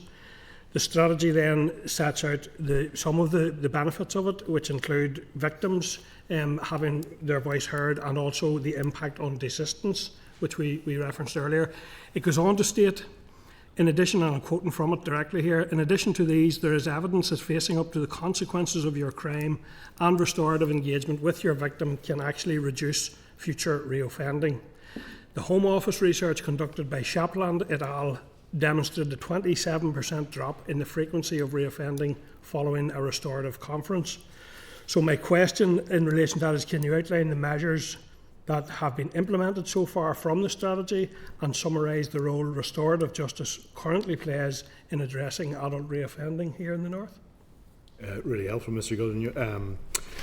The strategy was published. It's the first strategic approach to restorative justice published locally, published in Northern Ireland. The whole idea is that it improves engagement with and outcomes for victims and develop positive restorative alternatives to traditional justice disposals and so on. The youth justice framework experience in this regard has been really telling.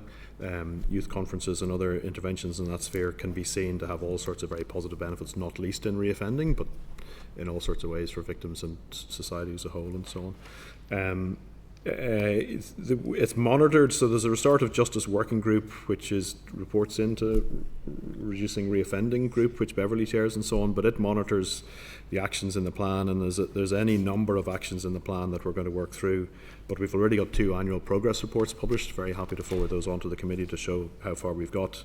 We've published kind of below the strategy, but a restorative justice protocol was published in 2023. We're doing ongoing work to refresh our interim protocol, to revise the protocol and so on, and we're heading towards an accreditation framework, the idea of which is we can allow more organisations in order to perform this work for us and practice standards for them. We needed to do a bit of legislation in order to get powers devolved from essentially UK Gov to the Department in relation to it. That's an amendment to the Justice Bill from 2010, as I understand it. So we're progressing all of those things, and then we're also we're using it to develop a strategic approach to restorative justice in the prisons establishment, with NIPS itself working on a restorative practice framework. So I hope that gives some reassurance about the kind of activities we're driving on in relation to it. Beverly, do you want to add? I suppose what I would just one thing to add is that our intention is that in terms of those new standards, practice standards, that we will have those new processes in place by the end of this year. So that would allow us then to allow organisations to register to be an accredited restorative justice practitioner and deliverer, and would allow us to roll that work out more widely, and both across communities but also within prisons.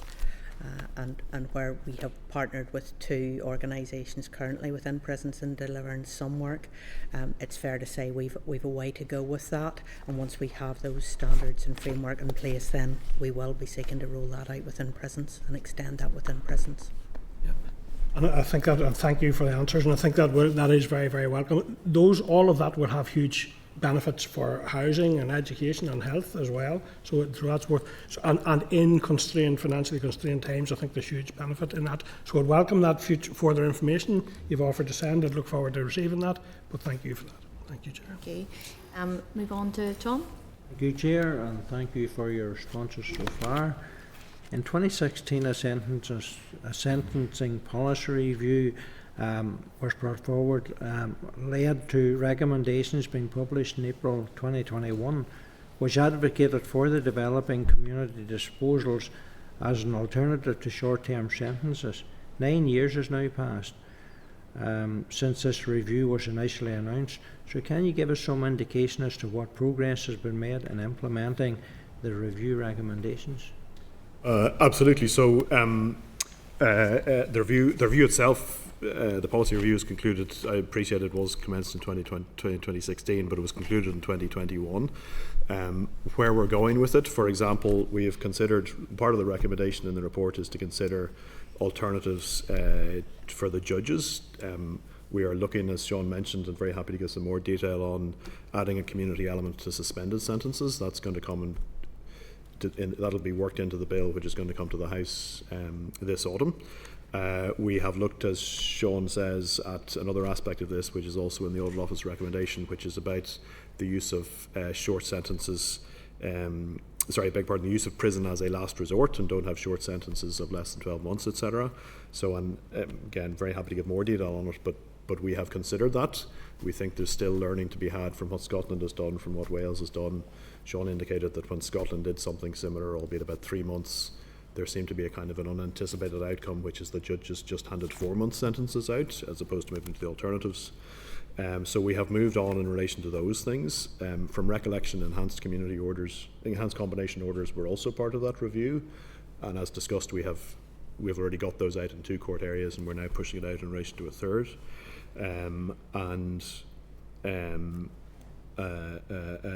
Forgive me, and I think I've already mentioned, but this element, we're going to, Minister and House agreeing that you will have legislation brought forward to the House on suspended sentences and adding a community element to them. So all of those flow from that sentencing review, and that is all work which either is in place already, because we have things like ECOs in place, or is going to be brought before the Assembly effectively at the earliest opportunity. So in terms of a legislative programme for the Department as a whole, Department of Justice, members will be aware, is usually quite a busy user of Assembly time in terms of legislation, just because of the kind of world that we work in and the kind of things we need to deal with. So the Minister has relatively limited slots for doing legislation in this mandate, and she's agreed on a programme which includes sentencing, but she's also trying to work in a general justice bill, which is in front of the House at the moment, and she's also trying to work in a victims bill, for example, to put the Victims Commissioner on a statutory footing before the end of the mandate. So it has been tight, and she's had to make choices about what she wants to put in, and the Justice Committee will have its view and the Assembly will have its view, and that's competing with everybody else and all the other ministers who want to get their legislation in front of yourselves and your colleagues. Yeah, well, given the high ratio of short-term prisoners in Northern Ireland and the associated reoffending risks, do you see that legislation to address this will be brought forward in this Assembly term? Very much so, and the Minister has already agreed her view on what the content would be. She's already gone to the Executive. Remember, will be aware you need executive approval for the policy content of a bill before it can be drafted. We're now in the stage of getting it drafted with colleagues who are specialists in that area, and with the intention is to bring the bill forward again. It will have to go back to Executive for approval for introduction, but on the assumption that the Executive will continue to be content with it, you will see it introduced in the House in the autumn, and that will contain those sentencing elements. Oh, thank you. Forgive me, the intent being to push. I mean, we have a heavy legislative agenda for the department as a whole. This is only one aspect of it. If the member's interested, there's quite a lot of other issues which would go into the sentencing bill. So, for example, we're going to talk about the general principles of sentencing. Sean is probably more expert in that than me. If you want to add something. Yeah, I think it's very important to realise that this is a two-pronged approach. On the one hand, the Minister is very keen to take forward measures which will address the challenge of short sentences, but equally is also in the same legislation seeking to address the very real concerns the public have about protection and appropriate punishment for appropriate crime. So on the one hand, there will be a chapter in this legislation which is specifically about community disposals, with the focus on being able to add more community components to sentences. Main focus is going to be on suspended sentences. So where previously someone might have received a custodial sentence, the intention is that this legislation will give a judge the confidence to instead impose a suspended sentence, because he or she can add a community component to it. But at the same time, there are other areas where sentences are going to be increased. There's a chapter looking at tariffs for murder, for example, which will be setting out clearer guidelines for the commencement of the tariff, the lower end, and the maxima as well. There are also areas where new offences are being created, so attacks on public frontline workers. There are new offences being created which do carry custodial sentences. There are going to be the introduction of aggravators. So, for example, crimes against vulnerable people and elderly people. The fact that the person was elderly or vulnerable, or elderly and vulnerable, can be taken into account by the judge when sentencing. So it is a balance of trying to make sure that where people can be safely disposed of, and it's not a soft option, as the Permanent Secretary mentioned, in the community, we're trying to promote that and give the judges more options in that space, but at the same time recognising that the public are concerned and are entitled to be concerned about their safety and protection, and for other sentences, tariffs will actually increase. Thank you. Thank you. Diane? Thank you, and thank you all for your evidence so far. The next sort of section that we have some questions on are specific issues associated with remand prisoners, and I find it shocking to hear that some 47% of prisoners that were committed to remand in 2020 did not ultimately then receive a prison sentence. And just want to ask, would you agree this confirms how unsatisfactory the current arrangements for the judiciary are when determining whether bail can be granted? So I suppose it's worth just stepping back one step for a moment, just to remind ourselves. So the basic principle is that somebody is innocent until presumed guilty. If brought before a court in relation to a particular charge and heading towards trial, the judge will be asked to decide, is this person to be remanded into custody, or is this person safe to bail into the community? In relation to remanding into custody, there are set common law grounds on which that would be justified. Clearly, it is an infringement of liberty of the individual who is being put into custody.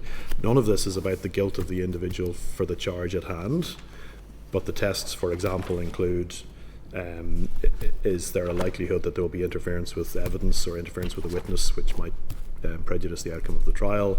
Is there a likelihood of doing further offences? Is there a likelihood of harm to the individual or others? Is there a likelihood of disruption of public order, and so on? So those are the tests that the judge in each individual case will decide on as to whether the person is remanded into custody. What we try and do is provide, for example, the opportunities that if the judge is thinking of remanding into custody, he or she might be minded instead to bail the person into the community, for example, with tagging, for example, with curfew, for example, with other constraints. But the judge is satisfied that the tests maybe can be met in a slightly different way by allowing the person in the community. Absconding is another risk. So if the judge thinks that the person might abscond before facing trial, then the judge, again, is entitled to remand the person into prison. Once the person is there, we do work with them and we provide opportunities to people who are remanded in. As mentioned, the average remand length from recollection is only 58 days. I appreciate there will be longer ones and shorter ones than that. Remand prisoners don't always engage with us as much as we would like them to. For example, if we're offering behavioural change programmes or education, sometimes remand prisoners think, well, look, if I go into that, I'm effectively admitting that in some way there's something wrong with my behaviour, i.e. I'm guilty, and there's naturally a resistance in relation to that. But we do work with them and provide an offering. Beverly, do you want to give some more detail on it? And I suppose it's the challenge is when someone's on remand, we don't know how long they will be with us.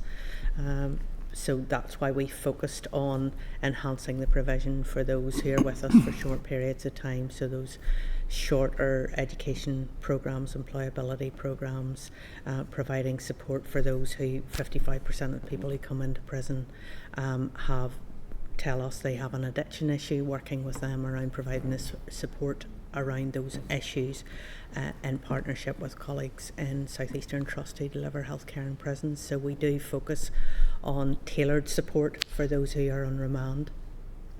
So just to repeat kind of the substance of my question, with 47% of the prisoners who've been committed to remand not going on to get a prison sentence, so you're saying you are satisfied with the current arrangements that have us in this position? Well, I mean, ultimately the decision to remand somebody into custody is taken by a judge. It's not and that is an independent judicial decision, and it's not for me or any part of the executive to challenge it or disagree with it and so on. But also then not logically speaking, some of the people who are remanded into custody are actually then tried and acquitted, so they're not going to see any kind of custodial sentence. Some of them will be tried but will have spent such a period on remand that actually the judge will simply say, well, look, you've spent that period on remand and that therefore meets the sentence I was going to impose, so you're released at that stage. So in terms of whether I'm satisfied with it or not, I suppose for me to be dissatisfied or dissatisfied with it would be to be kind of criticising what the judges do, which isn't really my role. In relation to bail, though, we have looked and thought about whether we could do things in relation to the setup in relation to bail. I'm conscious there was a Law Commission recommendation that we consolidate bail law. That appears in the Audit Office report as well. We think that doesn't really change an awful lot. We don't think that merely taking the common law, putting it in a statute, bringing it before the House and reiterating it is going to change the remand figures. We have looked at other aspects of it, Sean. I mean, as Home Secretary said, we have looked at this. I mean, the 2012 Northern Ireland Law Commission, although they did recommend consolidation of the law, they didn't recommend any change to the conditions for bail being granted. And has been said, you would struggle to decide which of those conditions you would alter, because you must grant bail unless there is a risk that you're going to interfere with the process of justice, unless there is no risk that you're going to process of justice, reoffending, harm to self and others. I don't think that when that's been looked at by both the Criminal Justice Board and the Northern Ireland Law Commission, and the Minister has considered it, there was any appetite to amend any of those things. And again, we do look at what's happening in other jurisdictions. There has been a bail bill in Scotland, and we've looked very carefully. The Scottish Government's own assessment of that bail bill is that it will not change the numbers who get bail and the numbers who go on to remand. It is about consolidating law, and there is a recommendation we should do the same. We agree with that, but given the shortened mandate, it just wasn't the priority compared to both the sentencing bill and the victims bill and a consolidated justice bill. But that doesn't mean there aren't things. We're trying to increase the number of situations where a judge is minded to offer bail by expanding bail support programs. Now, I wouldn't be the best place to answer, but that is to try and give greater confidence to a judge that bail is appropriate by having a bail support offer, as opposed to interfering with the grounds for bail through a Bail Act. And that bail support programme is something we're developing currently. It's something that we learnt from others in respect to the Five Nations group. That's something that England and Wales and Scotland are looking at. So we are developing a pilot programme to deliver a bail support scheme for females. We've saw a significant increase in females in the prison population, and particularly a significant increase in females on remand. So today we've 120 females in prison, and 50% of them are in remand. Currently, there isn't an alternative. Judges don't have that offering that they may have in other jurisdictions, so we're developing that proposal and working across government and with Lady Chief Justice Office around the development of that proposal. Okay, and then in terms of the high percentage of those committed to remand who don't go on to receive a prison sentence, have you any idea of the cost to the taxpayer each year for those? The cost of keeping a prisoner generally in the prison estate is approximately £50,000, and that wouldn't be noticeably different between remand prisoners and other prisoners. I mean, you know, of those who have been held in remand who don't go on then to receive a prison sentence, you don't isolate that figure? We have the costs of a prisoner place per year. You can break that down to, a week or a day, which breaks down to about £148 a day for a prisoner in a prison in Northern Ireland. And if you take that to a remand population, that's, we don't have those figures beyond that. Thank you. And next question, you've kind of touched on a wee bit there already, Beverly, but in the context of the discussion in and around prisons being overcrowded, and that 37% of the prison population in 21-22 were those held on remand, just wanted to ask what work you've done to consider the issues around bail legislation, bail information, and you talked about the bail support programmes and things like bail hostels. So that, in terms of the bail legislation, as indicated, we have looked. If it's any reassurance to the member in the committee, it's not just the department saying that we think this. The Criminal Justice Board, which includes representatives from all across the system at the most senior level, had a look at the proposal that we would do something on bail law, and it's content that existing bail law is fit for purpose. We will continue to keep that under review. As Sean was saying, we'll watch what is happening elsewhere. But we think there are practical things that we can do. For example, the bail support pilot that Beverly was talking about, which again is intended to assist the likelihood of a judge feeling confident enough to give bail, instead of remanding into women's prison, to give bail to the individual to go back into the community, subject to strict controls, because bail is always going to be subject to the strict controls that the judge puts on it. But if we can provide some support which is likely to help the individual not breach those conditions, then again that is likely to keep a person out of the prison estate, and we think that's a viable alternative. We bid for transformation money in relation to this as well. You're hearing that a lot from me today. We were quite optimistic. We didn't get it, but again the Minister has recognising the impact that it has, both on the individuals and both on the rest of the prison population. We think there's merit in piloting it, so we've secured 500,000 or thereabouts in order to fund it this year. And if it's any reassurance, we have looked elsewhere, not just the Five Nations, but New Zealand, Australia, Canada, other international jurisdictions. We have looked at them to see what other people are doing and to try and learn from that and try and find solutions to these problems. It's good to see the department is ambitious with transformation bids, and hopefully we'll see more coming through in the next round as well. So thank you. Thank you, Jan. Colin?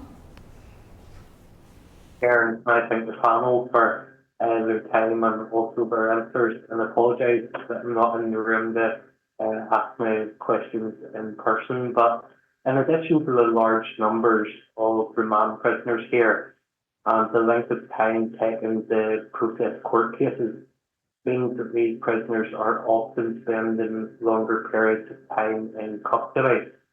When the office audit reported, when the audit office reported, the completion time for court cases had increased from 162 days to 226 days between 2017-18 and 2021-22. Can I ask, what is the current position and what is being done to ensure a more efficient court processing system? I think I heard it. Yes, forgive me, Mr. Crawford. Just the sound wasn't very good here. I think the question is about the increase in disposal times in the court, which the audit office identified as up to 226, and what we're doing in relation to that. Because absolutely, we agree. It logically speaking feeds into the extension of time on remand. So if I have that question right, the current latest figures that we have in relation to that are 190 days. So Separate from the reoffending piece, the Criminal Justice Board is also responsible for a programme in relation to speeding up justice, eradicating delay from the justice system.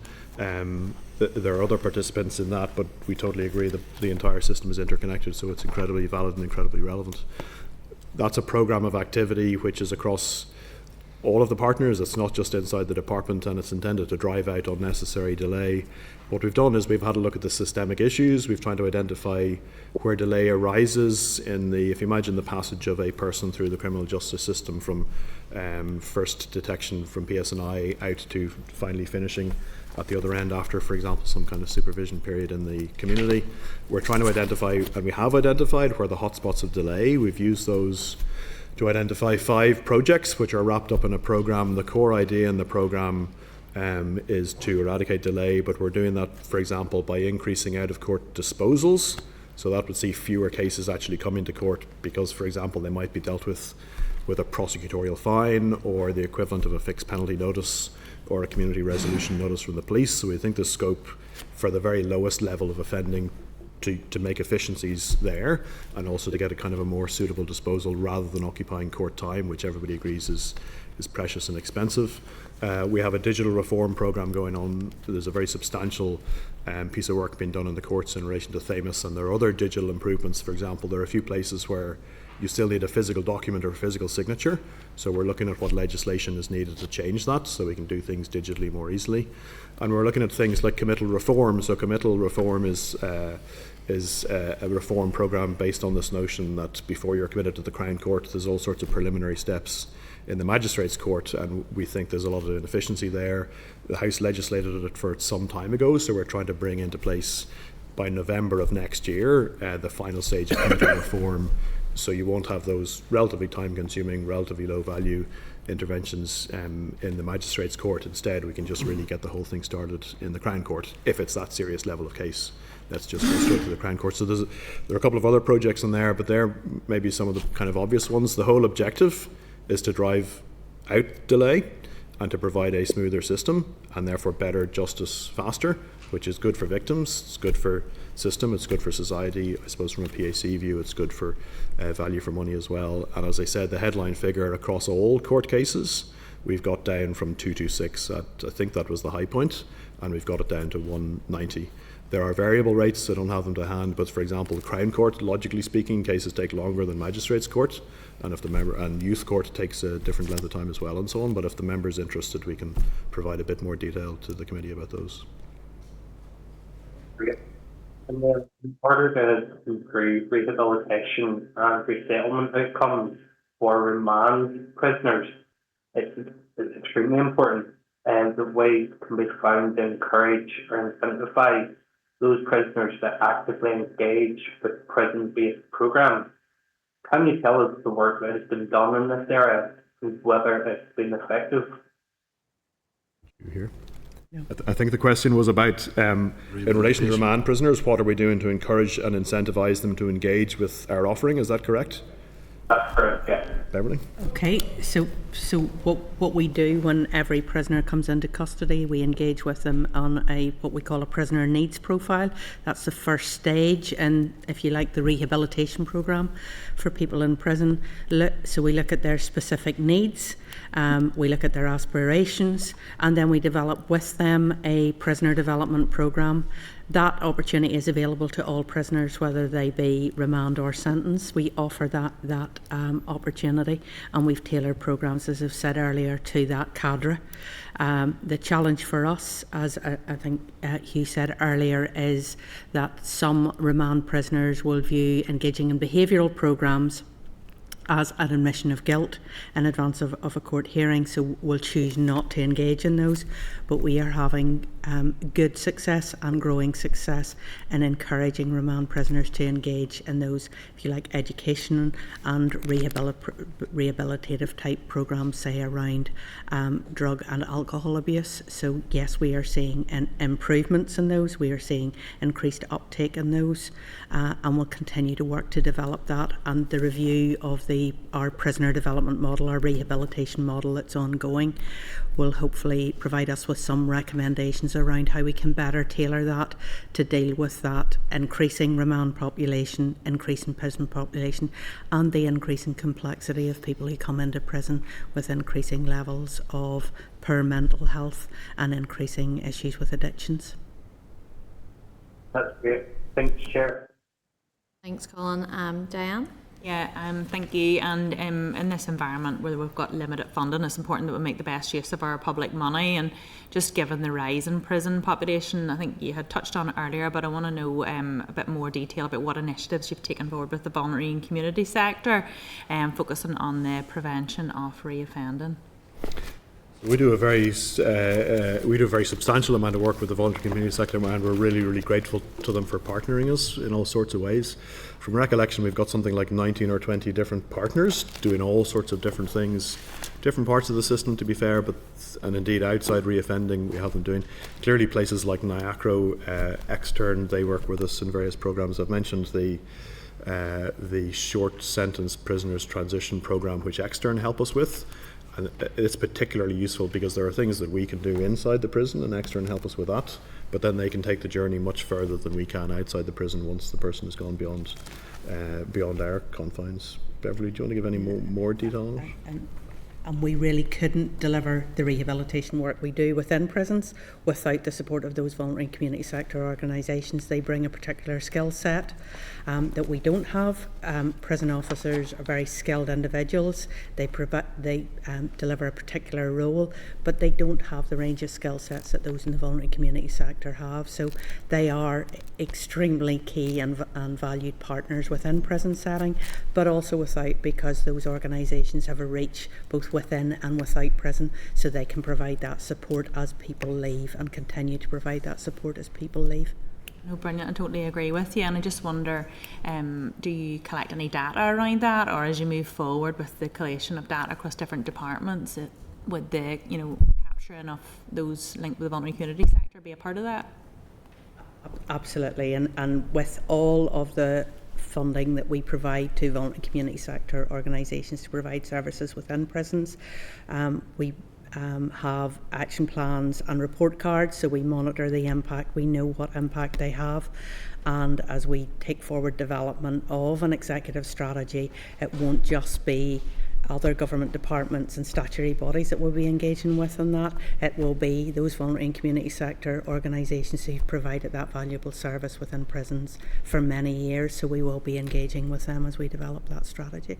Oh, that's great to hear, and just to declare I'm chair of the all-party group and voluntary community sector, just should have said that at the start of that as well. Glad to declare that, Chair. We're engaged with a huge range. So there's a chaplaincy service, which all the churches contribute to that and so on. You can imagine what kind of work they do.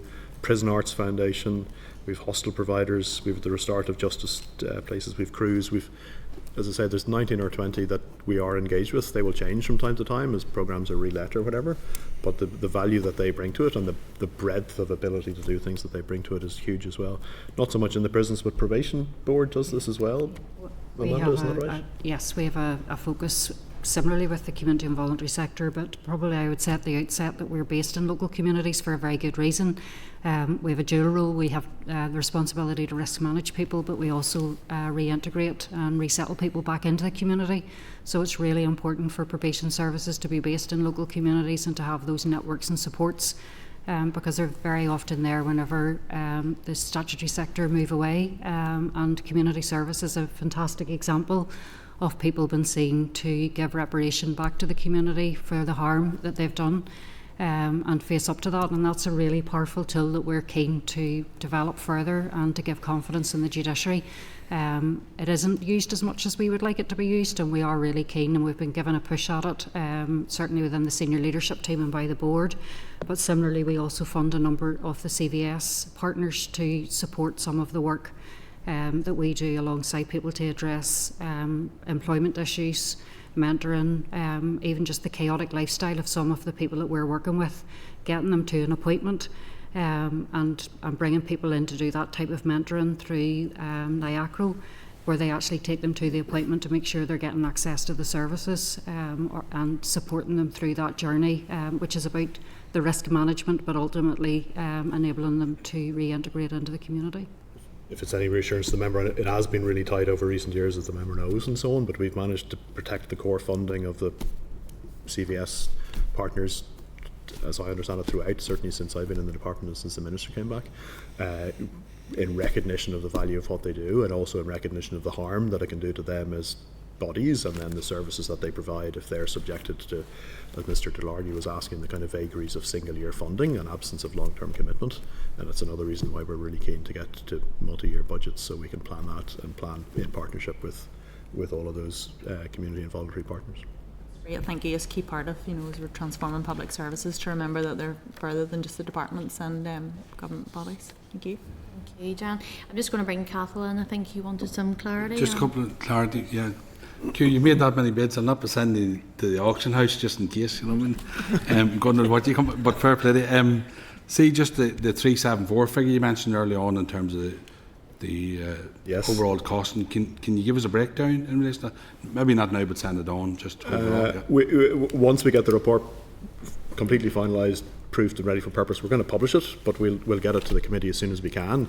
We're really keen to have other people looking at it, so as with all of the department's research, we want it to be challenged in a sense. If there's other academics out there, John Kerr and my colleagues in the department who've done this, they have spoken widely to people about it, but if there's any input, we're really happy to have it. In terms of a headline breakdown, it's using the same methodology that is used, for example, by Home Office.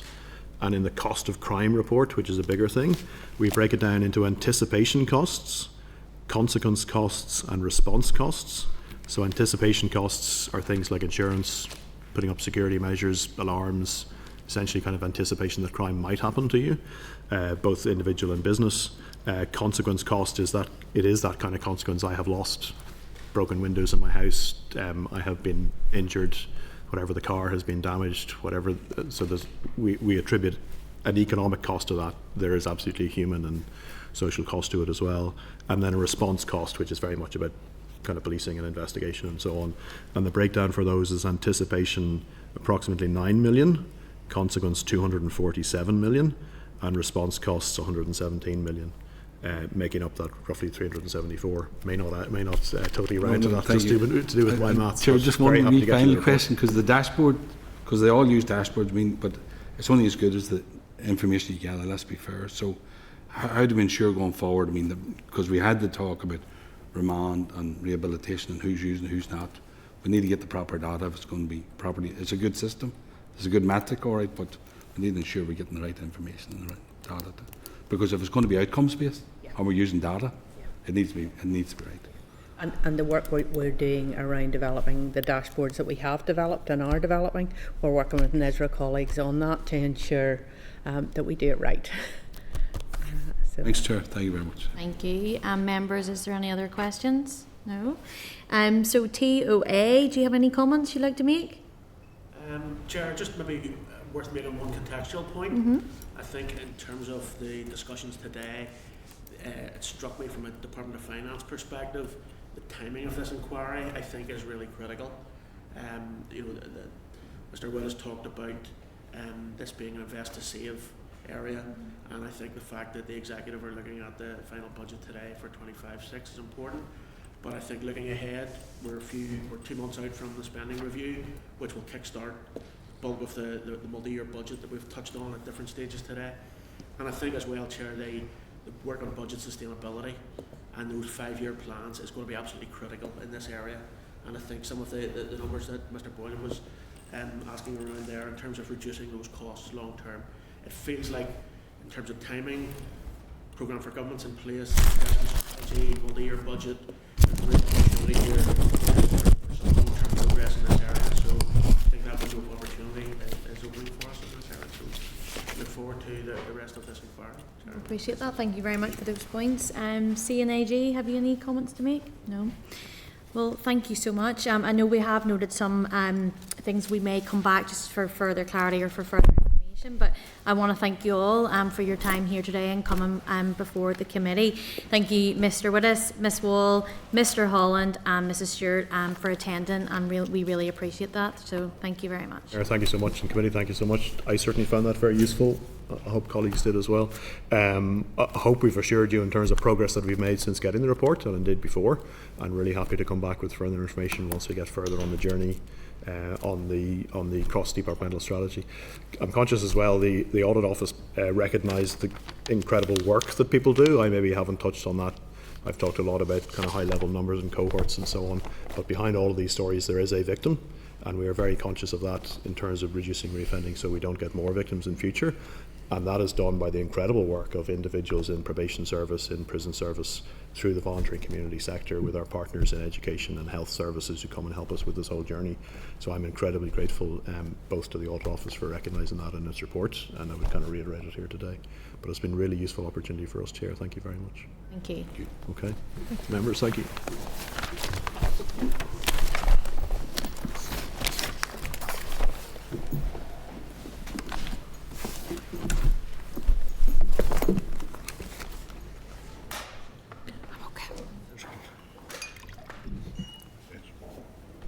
Members, we will now move into closed session.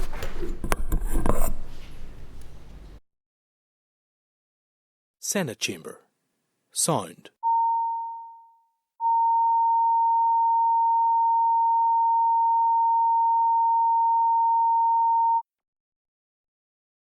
Senate Chamber.